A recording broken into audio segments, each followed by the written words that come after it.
বলা যায় ছিন্নমূল অবস্থা, খোলা আকাশের নিচে বসবাস করেন এমন কিছু নারী পুরুষ, ওনাদেরকে আমরা এখানে নিয়ে এসেছিলাম এই মার্কেটে। বললাম যে আপনারা ইচ্ছে মতো আপনাদের চয়েস মতো কিছু কাপড় চোপড়, ঈদের জামা কাপড় কিনেন। এখানে শিশুরা আছে, বয়স্ক নারী পুরুষরাও আছে, যাদের মাথা গোজার ঠাঁই নেই, খোলা আকাশের নিচে বসবাস করেন। তো তারা খোলা আকাশের নিচে বসবাস করেন কি স্বাদে? কেউ কি ইচ্ছা মতো খোলার আকাশে বসবাস করে? তার মানে তাদের মাথা গোজার ঠাঁই নাই, তাদের কোনো আশ্রয় নাই, এবং এই বাচ্চাগুলো ভাবতেও পারে না যে তারা পছন্দ মতো ঈদের জামা কিনবে। এই দেশে এত বড় বড় অট্টালিকা, এত বিল্ডিংয়ের মালিক, এত গাড়ির মালিক, এত বাড়ির মালিকরা নিজের সন্তানদের জন্য ইচ্ছে মতো কয়েকবার ঈদের মার্কেটে যায়। তারা যদি সবাই একবার চিন্তা করে যে আমার ছেলে মেয়েটার সাথে আমি 5টা সাধারণ বাচ্চাকেও নিয়ে যাই, এই তোমরাও কিনো, টাকা কি কমে যাবে? না, কমবে না। সমাজে সম্প্রীতি বাড়বে, সদ্ভাব বাড়বে, ভালোবাসা বাড়বে। এই বাচ্চাগুলো শিখবে যে না, আমরা যে দেশে আছি এই দেশ আমাদেরকে মানে ভালোবাসে, এরা আমরাও মানুষ, আমরাও এই সমাজেরই একজন, এটা তারা বুঝতে পারবে।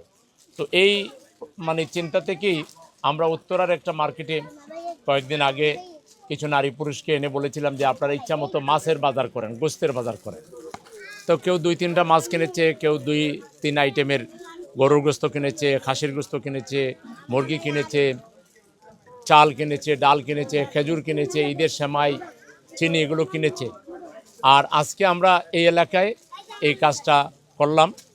আমাদের মূল উদ্দেশ্য হলো আল্লাহ তাআলা এই শিশুগুলোর খুশি দেখে যেন আমাদের দেশের উপরে তিনি খুশি হয়ে যান, আমাদের দেশের উপর থেকে যেন বালা মুসিবত দূর করে দেন, এবং এই দেশকে আল্লাহ যেন এক সময় আমাদেরকে দিয়ে কল্যাণ রাষ্ট্র বানাবার তৌফিক দেন, যেখানে কেউ এরকম বঞ্চিত থাকবে না, কেউ এরকম পুরাতন জামা কাপড় নিয়ে দিনের পর দিন অতিবাহিত করবে না।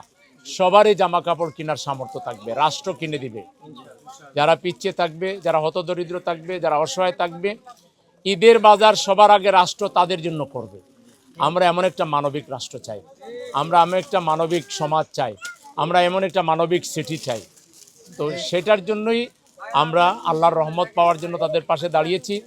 আর আমরা সমাজের সচেতন বিত্তবান মানুষকে আহ্বান জানাবো, এই কাজটা আসুন, আপনার প্রতিবেশীকে আপনি একটু সাহায্য করুন, আপনার নিকটাত্মীয় গরিবকে আপনি একটু সাহায্য করুন।